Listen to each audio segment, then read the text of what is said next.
नमस्कार, Asian news चॅनलमध्ये आपले स्वागत आहे। धुळे जिल्ह्यातील पिंपळनेर येथे घडलेल्या घटनेने संपूर्ण महाराष्ट्र हादरलेला आहे। विवाहासाठी जमलेल्या नातेवाईकांमध्ये झालेल्या हाणामारीमध्ये 3 जणांचा मृत्यू झाला तर 5 जण जखमी झाल्याची घटना घडली आहे। पिंपळनेर येथील निळकंठ नगरमध्ये झालेल्या गोसावी समाजाच्या लग्न कार्यादरम्यान चाकू हल्ल्यामध्ये 3घांचा मृत्यू झाला तर अन्य गंभीर जखमी झाले आहेत। ही घटना आज दुपारी 1 वाजेच्या सुमारास घडली। या संदर्भातील सविस्तर वृत्त असे। हळदीच्या दिवशी साखरपुड्याची तयारी सुरू असताना साखरे आणि सोनगड येथून आलेल्या नातेवाईकांमध्ये आधीपासूनच वादाची ठिणगी पेटलेली होती। साखरपुड्यापूर्वी काही नातेवाईकांनी व्हॉट्सअपवर आक्षेपार्ह संदेश आणि व्हिडिओ प्रसारित केल्याचे सांगितले जात आहे। यामुळे तणाव वाढला। त्यातूनच लग्नस्थळी अचानक कुरापत काढून धारदार शस्त्रांचा वापर करण्यात आल्याने या ठिकाणी एकच गोंधळ उडाला। या हल्ल्यामध्ये देवेंद्र ज्ञानेश्वर पवार, सुरेशगीर मोजगीर गोसावी, साहिल सुरेश गोसावी यांचा उपचारादरम्यान मृत्यू झाला तर अन्य काही जण जखमी झाले। या घटनेने मात्र पिंपळनेरसह संपूर्ण उत्तर महाराष्ट्रामध्ये खळबळ उडाली। गंभीर जखमींना पुढील उपचारासाठी जिल्हा रुग्णालयात हलवण्यात आले। या हल्ल्याप्रकरणी काही संशयितांना पोलिसांनी ताब्यात घेतल्याचेही सांगितले जात आहे। घटनेची माहिती मिळाल्यानंतर पोलिसांनी घटनास्थळी धाव घेत तातडीने तपासाची चक्रे फिरवली। लग्न सोहळ्यातील ह्या रक्तरंजित घटनेमुळे परिसरामध्ये खळबळ उडाली। घटना घडल्यानंतर या ठिकाणी एकच गर्दी झाली होती। या ठिकाणी परिसरातील बाबा फ्रेंड ग्रुपने तातडीने मदत कार्यामध्ये सुरुवात केल्याने जखमींना वेळीच मदत मिळू शकली।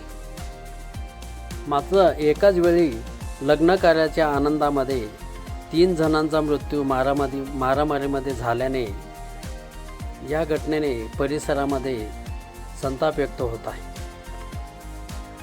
लग्नाच्या आनंदोत्सवामध्ये अचानक घडलेल्या ह्या घटनेत 3 जणांना जीव गमवावा लागल्यामुळे सर्वत्र हळहळ व्यक्त होत आहे। एशियन न्यूजसाठी प्रतिनिधी सुभाष जगताप, पिंपळनेर। धन्यवाद। माजी नगरसेवक साखरे, भटके उमुक्त हक्क परिषद, उत्तर महाराष्ट्र शिवसेना संपर्क प्रमुख। इथं पिंपळनेर इथं घोडेमाल इथं माझ्या भाषाची मुलीचं लग्न होता। विजू गोसावी त्याची मुलीचं लग्न होता। त्यांनी पत्रिका दिली। मुलगी पिंपळनेरची मुलगी सोनगडला दिलेली आहे। तर सोनगडला दिलेली आहे तर सोनगडवाल्यांचे जरा वागणूक त्यांचे जे आहे ना राहणीमान सर्व आहे ना ते लोकांना कोणाला बी भांडतात। तर त्यांनी स्टेटस टाकला की पिंपळनेर लग्नामध्ये 18 तारीख, 19 तारीख आणि 20 तारीख ह्या तारखेला आम्ही तुम्हाला काय आहे आमचा दाखवू आणि तुमचं काय अस्तित्व आहे ते संपू। तर मी रात्री मुंबईला होतो। मुंबईहून येताना 11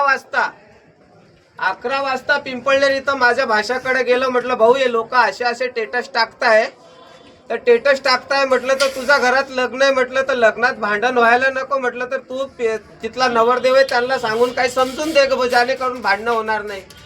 पण तरी माझ्या मनात धाक होता। माझ्या मनात धाक असताना म्हणे मामा म्हणे तसं काय होणार नाही, तुम्ही या बिंदास म्हणे आज साखरपुडा आहे म्हणे, रात्री हळदी आणि उद्याचं लग्न आहे म्हणे, तुम्ही यात म्हटलं बघा। तरी मी जयू अण्णाला सोबत घेतला।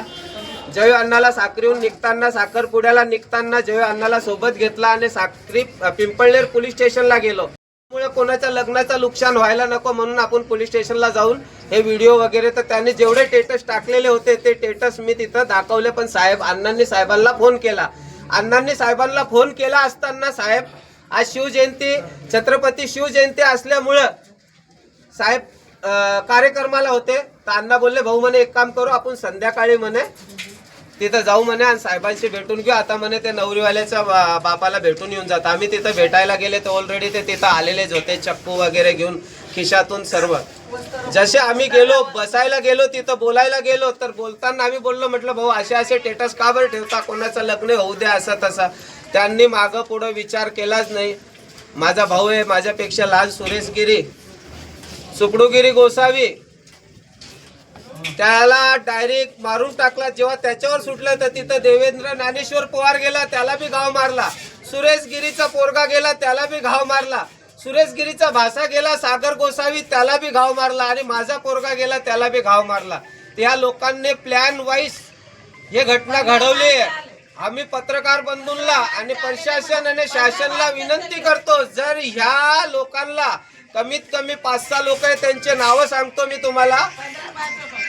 रत्नागिरी, झुलालगिरी गोस्वामी, राहणार सोनगड, बाप्पा सीताराम नगर, जसवंत गोपाल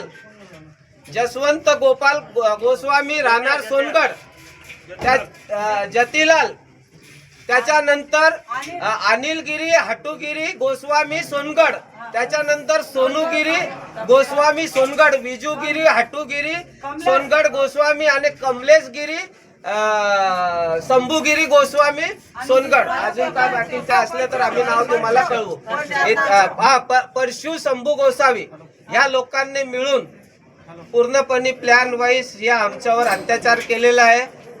याच्यापूर्वी माझ्यावर बी सोनगडमध्ये एक वेळा कार्यक्रमात मला तिथून त्यांनी पळवलं आहे, पण मी एक सामान्य कार्यकर्ता असून मला समजतं म्हणून मी माझा निघून आलो, त्यांच्या काय नादी लागलो नाही. त्यांच्या हे कारण नेहमी त्यांच्या असतं, पण ते झालं.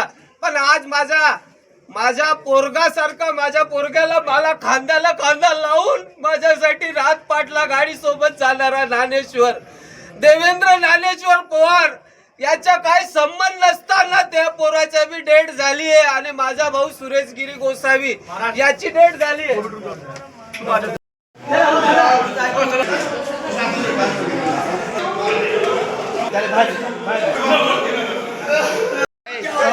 ते आपल्याला ते काम छोट्याने करायचं.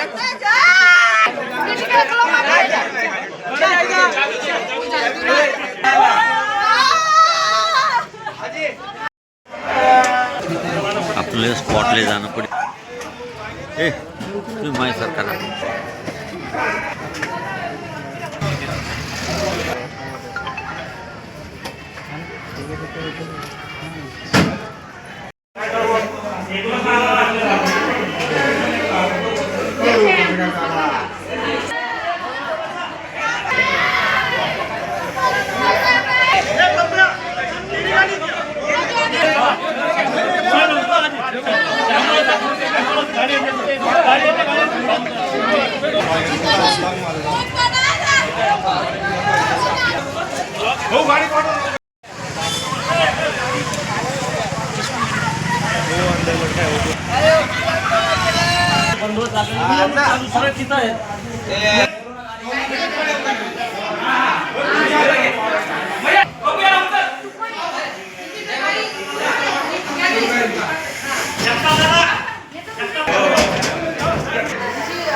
मंडपवाला तुषार आचारी तुषार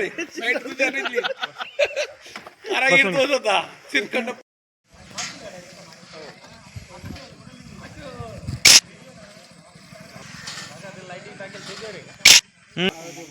दादा नेमकं हे नाही हो.